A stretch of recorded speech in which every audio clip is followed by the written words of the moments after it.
Բարև ձեզ սիրելիներս, այսօր 12 մարտի 2025 թվական, ես ուզում եմ պատմել երազից մի հատված, ռուսերենով էլ պատմել եմ արդեն, ուրեմն ես ինքս շատ լավ չեմ հասկանում, ինչու է Տերը ուզում, որ ես այս երազը պատմեմ, որովհետև այս երազը ինձ համար շատ պարզ չի դեռ, ես աղոթում եմ եւ եթե Տերը ինձ պատասխան տա, Սուրբ Հոգին իմ առաջ բացի այս երազի ամբողջ իմաստը, միգուցե չէ, եթե Աստծո կամքը լինի, ես նորից կպատմեմ այս երազը, բայց արդեն 3 օր է, որ Աստված ինձ ցույց է տալիս, որ ես պատմեմ այս երազը մարդկանց։ Այն կարճ է,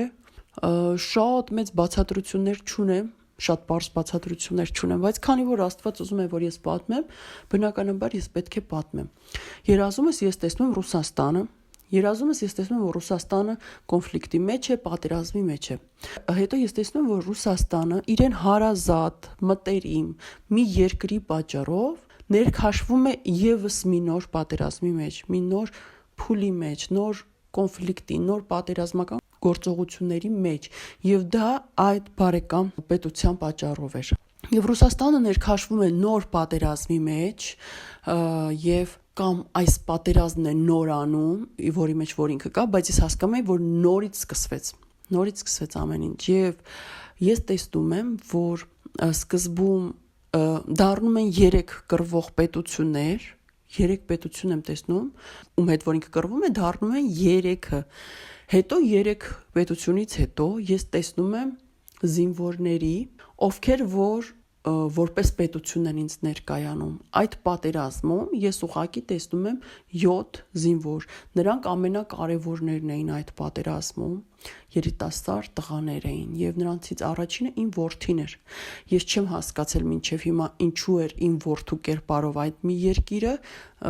Աստծուն խնդրում եմ, եթե նա ցույց տա ինձ, Սուրբ Հոգին ինձ ցույց տա բացատրի, ես ձեզ կպատմեմ, եթե ոչ, ուրեմն այսպես պետք է պատմեմ, որովհետև Աստված կամեցել է։ Ու ես տեսնում եմ առաջինին իմ որդու տեսքով եւ ես տեսնում եմ, որ 7 տղա են,